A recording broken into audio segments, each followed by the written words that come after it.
Listeners, welcome back once again to Real Talk Beyond the Headlines, to another basketball segment. Sadly, Tunde could not be with us today, but he did send in some hot takes just in case a couple of the guests that we have on today don't bring the heat. I believe they will bring it. We should be good to go. But what I want to do first is bring back these crowd favorites. First of all, our basketball expert, what's good? What's going on? What's up? It's your boy Will. I'm glad to be back on Real Talk. Excellent. Okay.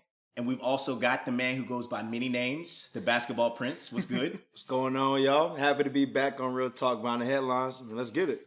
Okay, All right, excellent. You just going to take my intro. That's cool. But let's get it, All right. I want a clean takeoff here, Don't be stealing y'all hot takes and shit. But what I've got here is this long-ass, motherfucking handwritten, carrier pigeon delivered memorandum illustrating Tunde's current thoughts on NBA basketball. I'm going to read into it a little bit. We're going to have a little bit of back and forth, some deeper discussion afterwards. Shit should be good to go. All right, let me see. Me. It's been a scintillating NBA season. We have seen some excellent MVP caliber play from a number of individuals. We've seen some teams play their worst in years, #Grizzlies. Some teams transcend all expectations. Shout out to the East #1 Raptors. The most prominent thing that has stood out to me is the play of James Harden, the Rockets, and the Harden-Chris Paul combination. The Rockets have adopted the no mid-range shots paradigm within their game plan, and it appears to be working. I am also surprised by what is seemingly a career resurgence for the great CP3.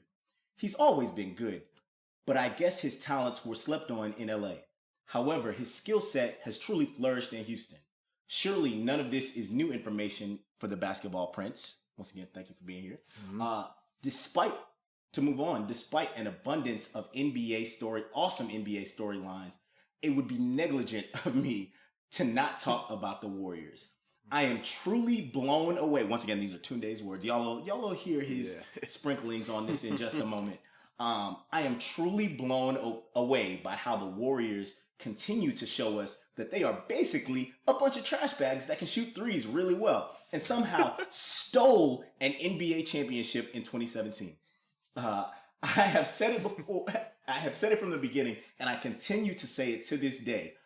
The Golden State Warriors are the luckiest franchise in sports history. All right, Tunde, I'm going to need you to come on and defend some of these fuego takes that you got going on here. I don't know if these are all facts. These takes are burning up the microphone. All over the place. and they continue to prove the factual nature of this claim this season. Can they please stop cheating for once? Can they treat the game of basketball with respect like our brethren in Houston and Cleveland? Before, I used to think the Splash Brothers gave light-skinned people a bad name because they were so trash at basketball. But KD had to come and show out for dark skins across the world. I don't like that one today. I don't know what you're doing here. Yeah. But on the very real, problematic. Wakanda forever, man. Why you got to bring color into this? Colorism. Right. But That's that colonizer talk. Right. But on the real, all Real Talk BTH listeners know that I hate the Warriors. We do. Primarily because they have made basketball just unfun. And because they lucked out on the overwhelming bitch assness of Kevin Durant. All right, bro. But this season, it appears to me that there's an opportunity to knock down the Warriors' quote-unquote dynasty. It appears that there are chinks in the armor. Shout out to JJ Redick. Come on, chill. They don't seem to be cohesive as they have been in the past. They turn the ball over at a high rate, and the single inevitability that all sports teams and athletes have to deal with, injuries, has finally seemed to catch up with them. I don't wish injuries on any team or player, but can they take a depleted roster to the NBA Finals like the great King of Akron did in 2015? Is there anybody on the Warriors roster that can average a triple-double in the finals like the great King did in 2017? Will the Warriors ever be able to get over the barrier of Kevin Durant's enormous ego and general bitch-assness. I think the 2018 NBA playoffs will be one of the most exciting in the past 5 to 10 years, which honestly isn't saying too much because, let's be real, they've been boring. Except some of the finals. Oh, come on. It's been a 2-team 3-1? race. 3-1 was amazing. Okay. Yeah, besides 3-1, it's been a 2-team race for the most part. Exactly. Thank you, All Basketball Prince. Thank All you. right. Speaking of ego, this is ridiculous, y'all. Kobe Bean Bryant gets exactly 0 points of credibility for winning that Oscar. Man's wrote a poem about himself, and some really talented visual artist brought it to life. Now we're talking. Yes, that's their Oscar. I've lost all respect for Kobe in recent years because I've realized that his ego is just so immense. The only person with a larger ego than KB is KD. Ever since the self-titled Black Mamba hamstrung the Lakers organization by signing that $48 million contract coming off an ACL injury at the ripe old age of 67, I don't know what to do with this guy. I've lost all respect for the guy. His ego is his biggest flaw. But I mean, if that's his biggest flaw, that means he's a pretty good basketball player. I'm sorry, Tina. I don't know what to tell you. Finally, I want the conversation of greatest ever to be put to rest. Okay, all right, let's get into it. Oh, boy. Getting into deep water now. As he himself has said, the king of Akron ages like fine wine, which is kind of whack. Bro, how you promote yourself on your own Instagram? Like, what are you doing, man? Or congratulations. He's tooting his own horn, man. I mean, I suppose that's having cool. a great year. Hashtag self-love. All right. That's real. Yeah. Pat yourself on the back. Okay. He deserves it. He just gets better and better with every year. The Cavs looked very mediocre this season, but let's pick that conversation up in the playoffs. I can't understand how we are all able to watch LBJ do what he does on a daily basis in the NBA, and some have latched onto this mythos of Michael Jordan being the greatest ever. Do you guys even run regression analyses on these hot takes? As far as I'm concerned, LeBron James is the greatest basketball player of all time. And anyone who says otherwise has attached themselves to a gross delusion of basketball knowledge. Hashtag Real Talk BTH, hashtag Hot Takes Only. And we've got one more PS just for the basketball expert. Paul George is that nigga for real. There we go. There we go. Now he's talking.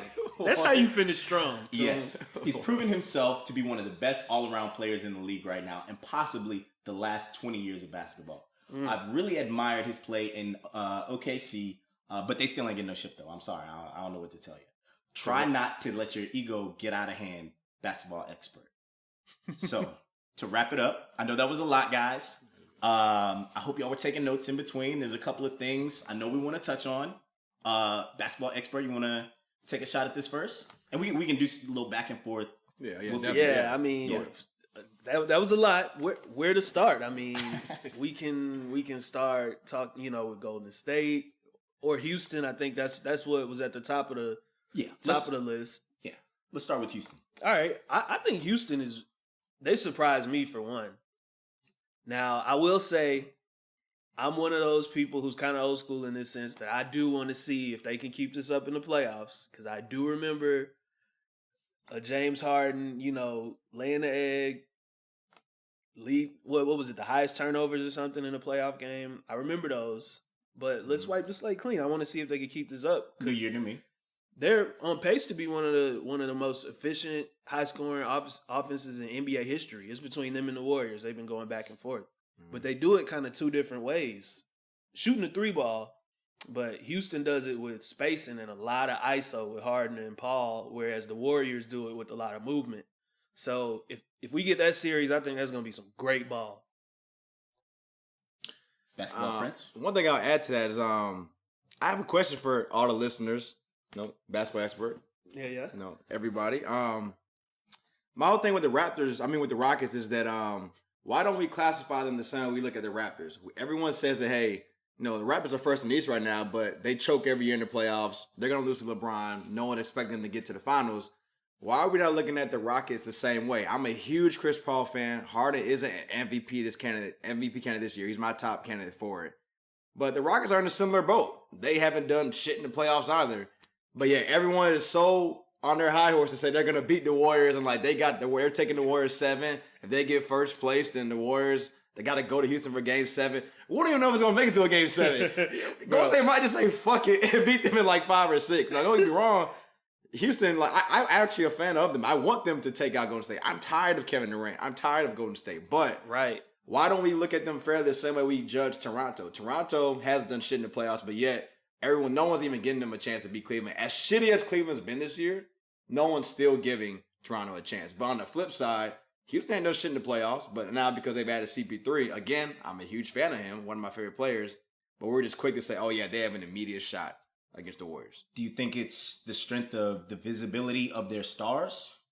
Do you think, obviously, CP3 and James Harden are pivotal to the NBA brand? Do you think it's just because they're much more marketable to everybody else than everybody else on the Raptors? Yeah, we need Houston to give us something to believe in. That's why, because as Toon and alluded to earlier, the Warriors have sucked the fun out of the league. Like knowing who's gonna win it, it's been a walk to the finals for them every year. So, I mean, if Houston lets us down again, like it's almost like we wasted a whole season. It's been a great NBA season, Mm-hmm. So we kind of believing in a lie right now. That's what I think a lot of NBA fans are.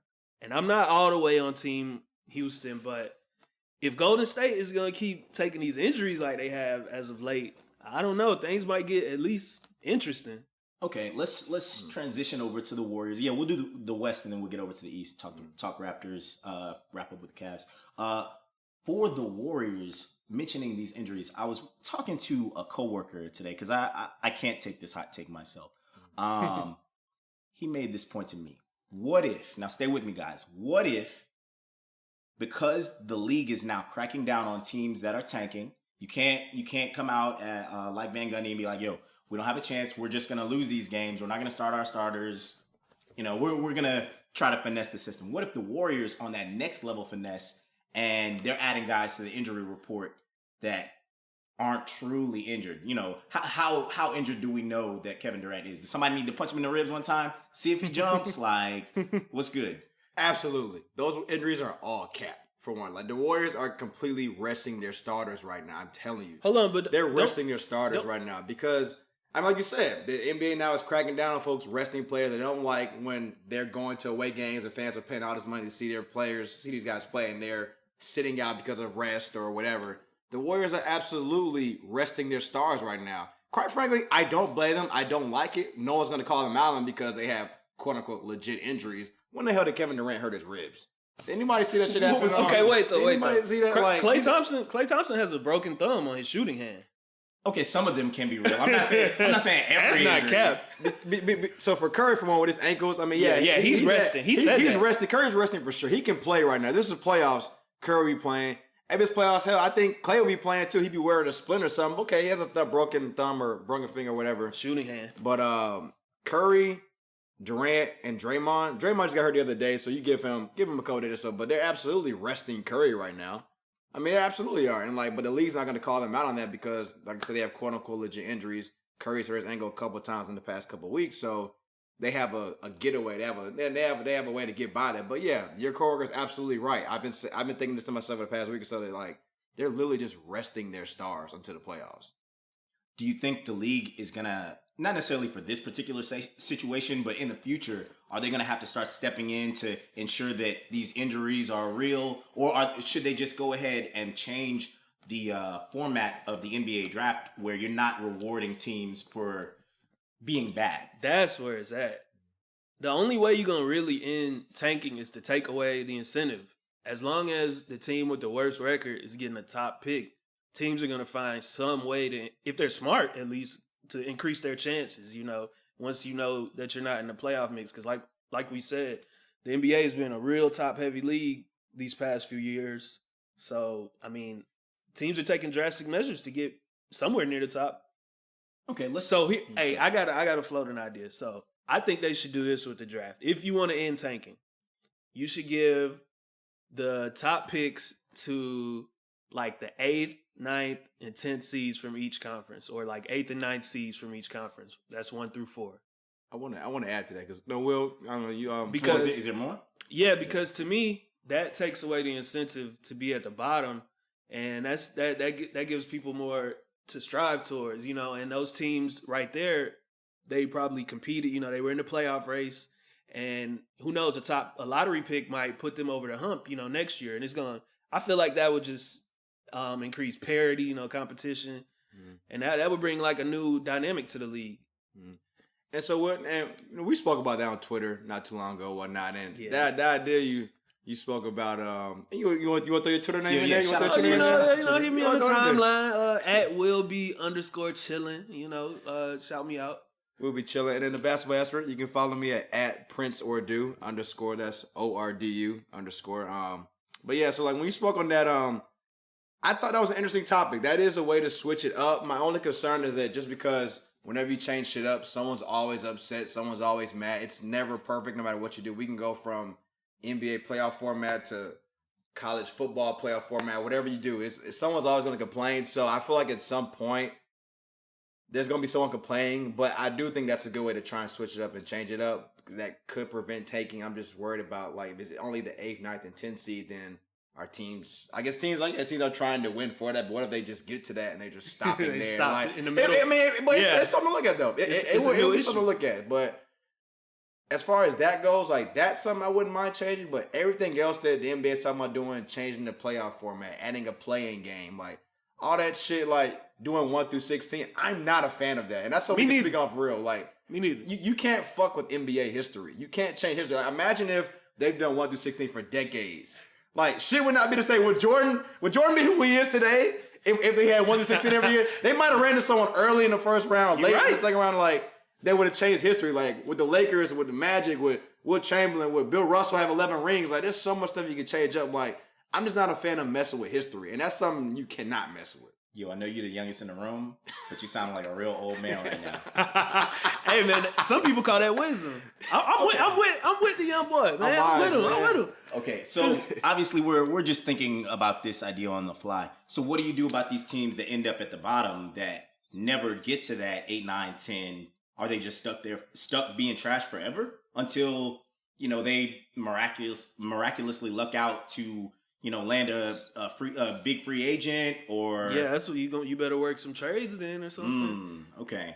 It sounds like you're making I like the competition. I like making it more difficult for the teams that are good to continue their dynasties, but my only concern would be hampering those teams that are already struggling. I don't want to say small market, because even now, small market teams are wildly successful. And obviously, the age of the internet, like, you can watch your favorite team whenever, wherever, whatever team you're trying to watch. Atlanta Hawks, for one. Y'all are fans of tanking, right? Y'all fans of tanking and everything, trading everybody. You want to speak on that? Wow, I want you to speak on that. Atlanta Hawks, that's not a small market, but yeah, they're trash. So out here twisting the knife. Rebuilding. Trash. Okay. Rebuilding. AKA won't be relevant for the next 5 years, literally. Hawks only relevant to get to 2023. 3 if we do it right.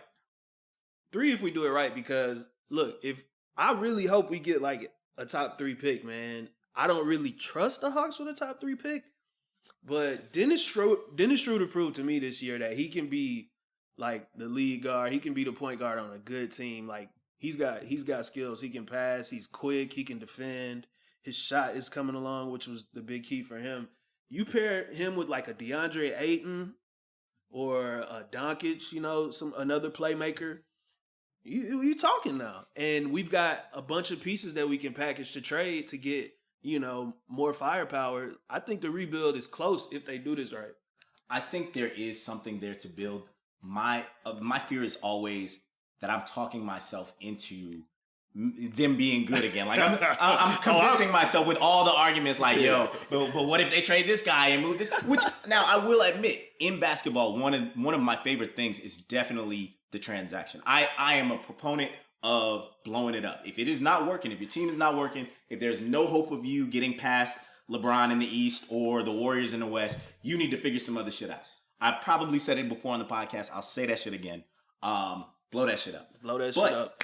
It's really hard. It's a struggle. Like, especially in a league or a sport like basketball where one player can have such a significant impact.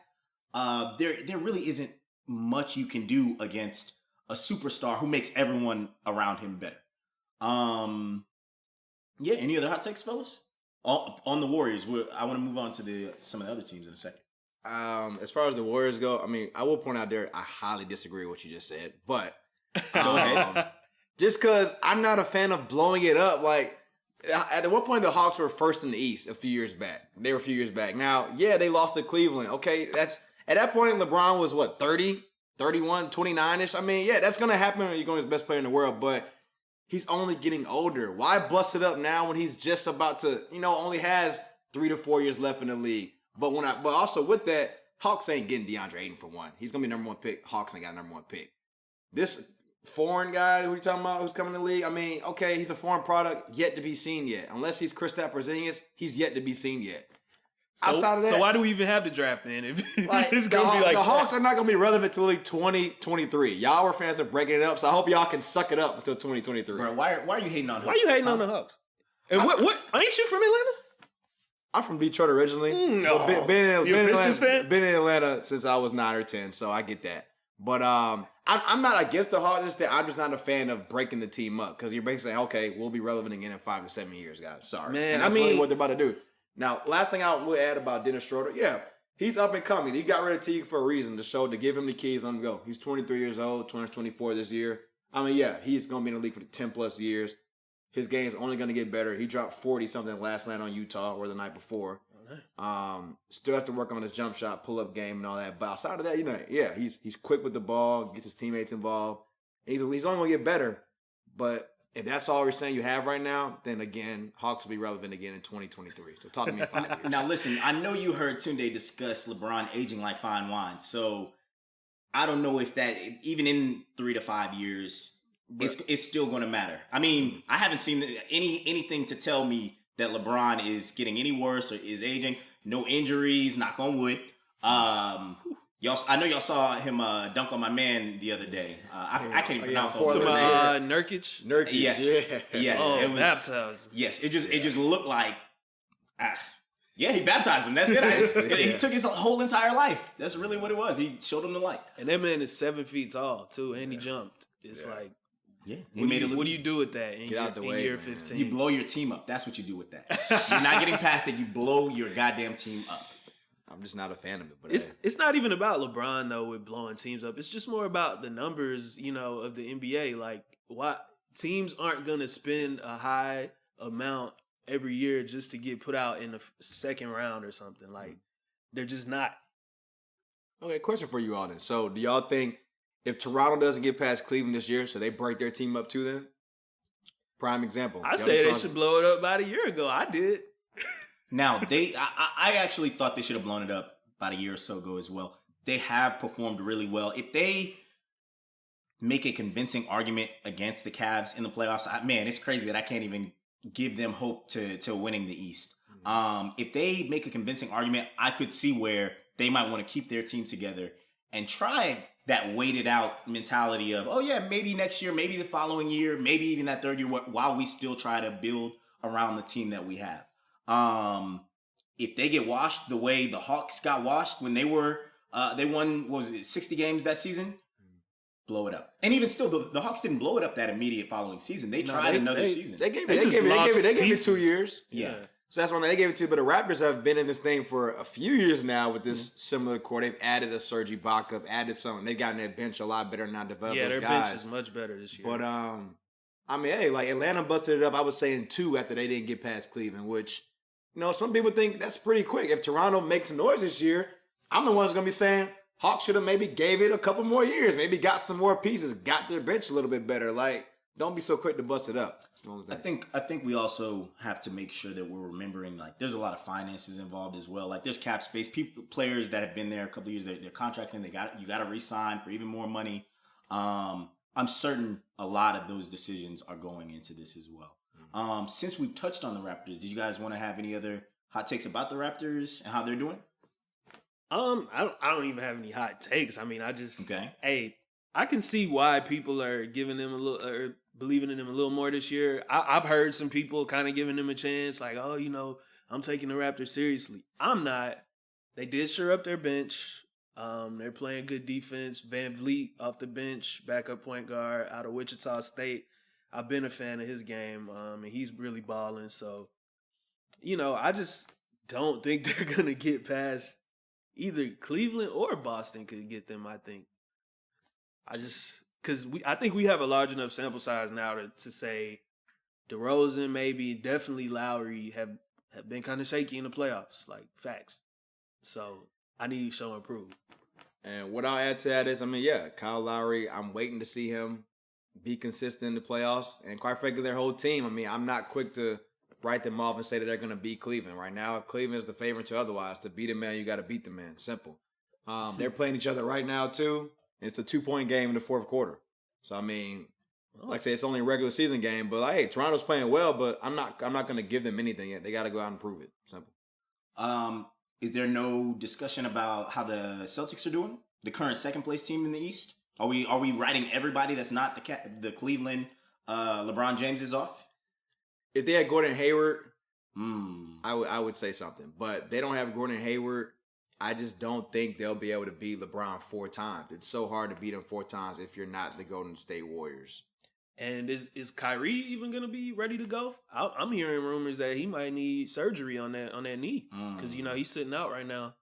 So I mean, if Kyrie's not 100%, then you know next year for Boston. But they got the tools, man. Tatum, Brown, Horford balling out, man. I that's my dog, man. I wish he was still in Atlanta. But hey, you know, there you go. He went on to greener pastures, you know. Boston. Kyrie will be here playoff time. He'll be here playoff time. I don't throw him in that same field of resting players like the Warriors are. He does have something going on with his knee, but he'll be here playoff time.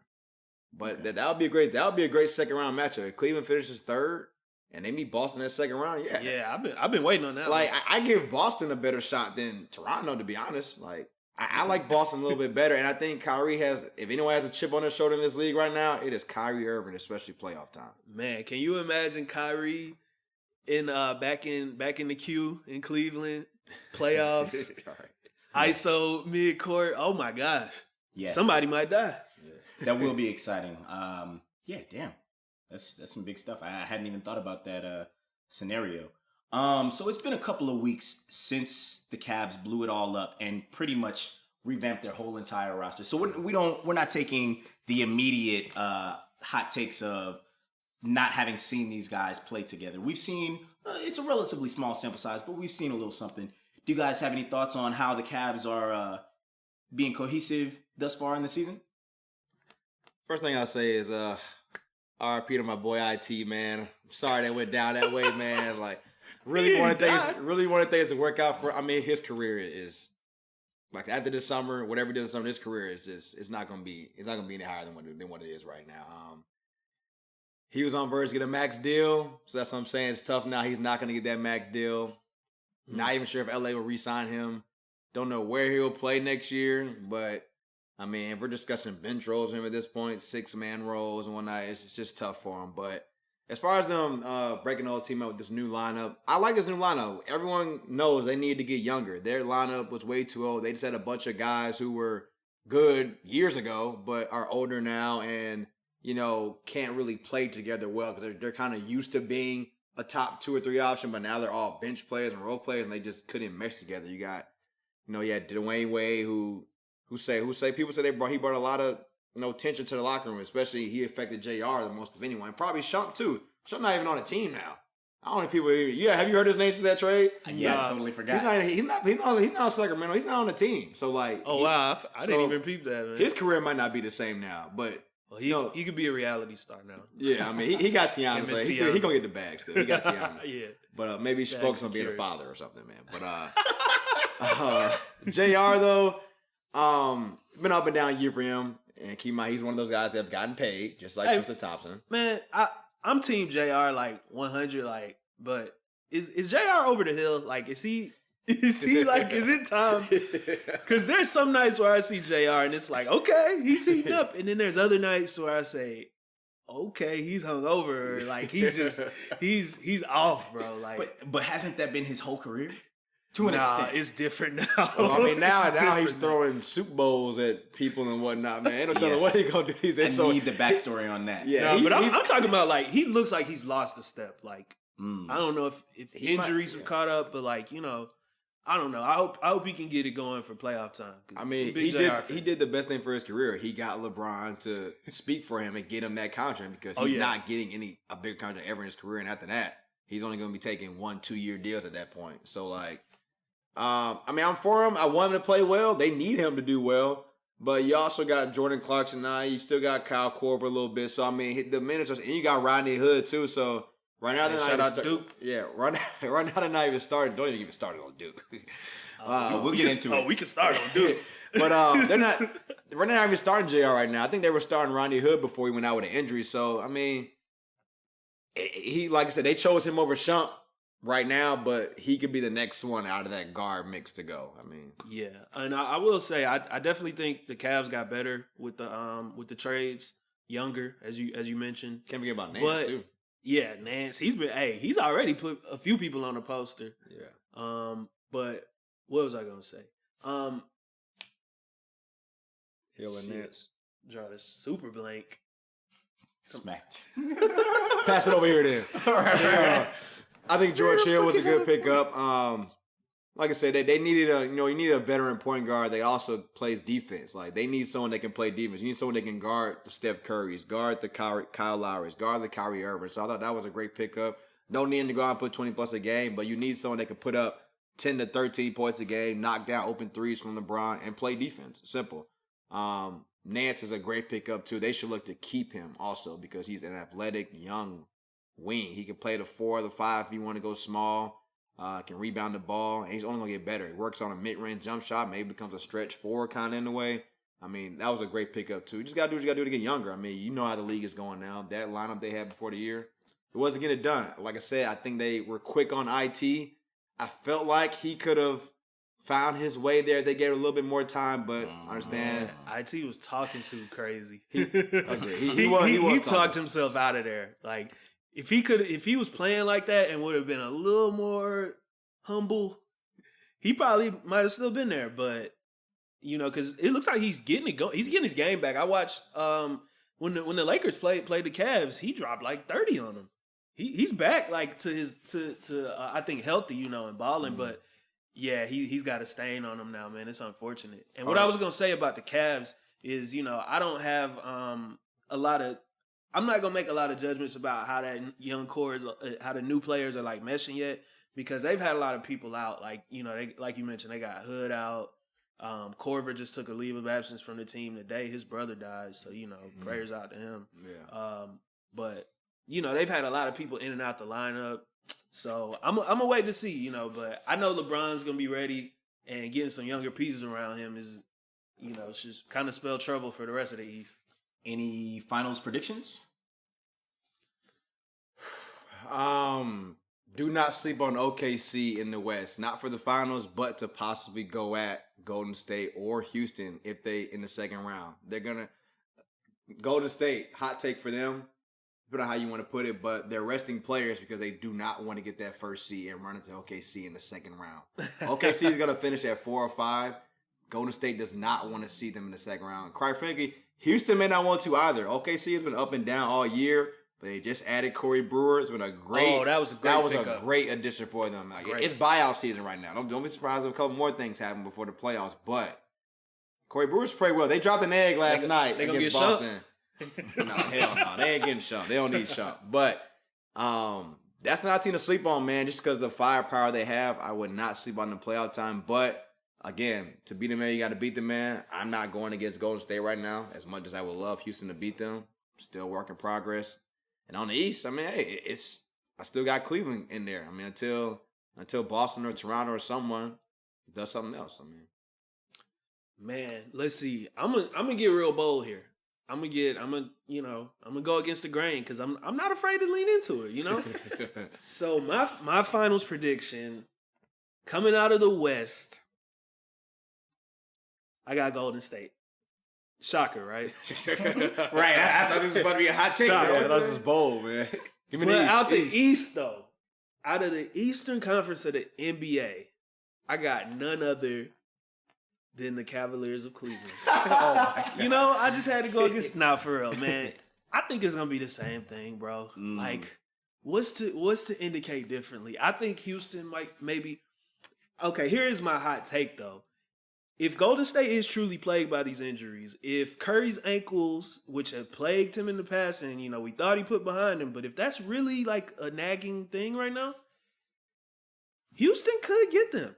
Like they could. Clay broke his thumb. Like if they weren't like overselling that, I'm worried about that one. A shooter and a thumb, like that could stick with him. No worries about the coaching woes for the Cavs? Nah. LeBron's the coach of that team. LeBron's fine, right? Yeah, He's fine. Okay. It's okay. Tyronn Lue basically went out to LeBron. Yeah, their assistant coach is taking a leave from the team, so we hope he gets healthy. LeBron remains head coach. Yeah, that's real. Okay. Thanks guys for the NBA hot takes. So we are in March Madness currently. I know we do have a resident Duke spokesperson in the building. If you would like to go ahead and do your rah-rahs and whatnot right fast, Duke motherfucker and all that good stuff. We in here. Hey man, I'm not even gonna get all wild, arrogant Duke alum on y'all because I will admit we underperformed a little this year. But in your waking life, don't you ever sleep on Coach K and them Blue Devils in the tournament. If we get past the first weekend, like everybody's in trouble. And I just want to remind y'all, you can go check my Twitter, search my name, championship. I picked the Blue Devils to win the ship this year. So just wait till I'm right. I'm not even going to get into my bracket. And go to Hell Carolina. My bracket's all over the place, so I'm not going to get into what I had or whatnot. As far as Duke goes, they got through the first weekend. They're about to have a boring-ass game tomorrow against Syracuse because it's going to be complete zone, which is completely terrible. But I got them getting past Syracuse, but if they run into Kansas in that next round, Kansas is the one team that can shoot them out that zone and play well enough and rebound decent enough to beat Duke. Like I said, Duke is always a favorite every year. They're very talented, but they're also known to lay an egg every year too, though. So March Madness is so crazy, you can't predict it. I mean, I think we all can admit at the last weekend, we don't know where this shit's going. No one can really predict. Man. That's real. My Final Four was Arizona, UNC, Duke, and West Virginia. So, I mean, it's some big games coming, but this shit's all over the place. I mean, we all saw what happened with UVA, Arizona. Wow. And even now, everyone thinks Kentucky has an easy path now. I'm telling you, Kentucky better stay woke. They better stay woke. Kentucky's been shaky this year, too. I don't know why they're getting comfortable now. Their first tournament game, they didn't make a three-pointer. Their first game against Davidson, and they almost laid an egg. Can I say something? Does anybody like watching Kentucky play? No. This year? Ever? No. They always play ugly, man. Yeah. When they've had John Wall and Anthony Davis and Bledsoe and guys like that. Anthony Davis had a super ugly game in college. Big cat. I like watching them play. He did. I think the past couple of years, I'm not too big on them because, they have guys going to the league, but no names have stuck out. They got prospects. I just be waiting for them to lose because I don't like watching them.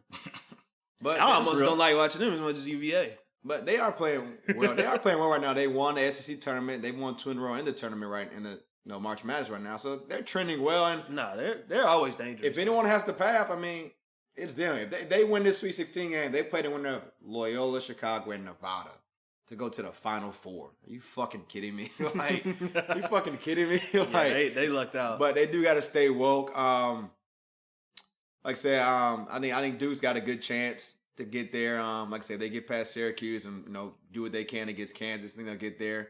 I will say, do not sleep on West Virginia. They are a huge dark horse in the tournament. They can beat. What's that point guard? They can beat Javon Carter. Yeah. He's a senior, and Hines is his backup. His partner in the backcourt too. They can beat Villanova. They because the way they play. Pressure. Yeah, they press all game. I like them. I like them a lot too. But I would say Villanova, I always thought they were the best number 1 seed in there. UVA's been good all year, but they can't fucking score. You're not going to win a championship if you can't score over 55 points. I'm sorry. You're not going to hold every team every single game under 50 points. Some team's going to get hot, and it just happened to be fucking, what's the name of the UM beat Maryland, Baltimore. Oh, they're the Golden Retrievers, bro. I'm sorry. Maryland, Baltimore College. I mean, shouts to them, man. That's outstanding. They made history. Like, I just think they were on such a high from that game that, you know, they might have rolled off Kansas State a little bit, just didn't come out with the same intensity. But man, I mean, what a way to shake this shit up, man. It couldn't have happened to a better team to catch that L. UVA's hold that. It's always fun to watch any sports really as a hater. So I'm down with all that. Yes, as the resident hater on the podcast. Thanks, fellas. Are there any other topics you guys want to get into before we wrap it up? Any new music you're listening to? I know the Basketball Prince likes to think of himself as a music prince, but you know, I don't know. I know I'm an old head now, and I need somebody new to put me on. But I mean, all Real Talk listeners, if you need someone, you know, to DJ your pregame, you know, get your playlist right.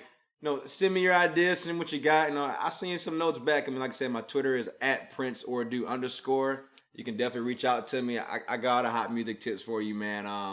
As far as hot takes go, anything I wanted to add, just because we were on college basketball, I will add that college basketball players do need to get paid. Yes. I think we were at the time where it needs to happen.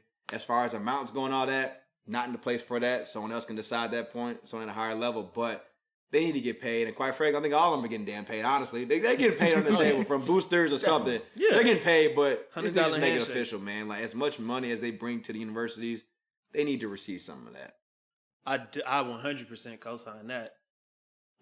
Just knowing some former athletes like Chapter Brothers and, you know, college classmates, you know, knowing what they go through to earn, they do earn that degree, and all the revenue that they bring to universities, yeah, they definitely need a cut of that.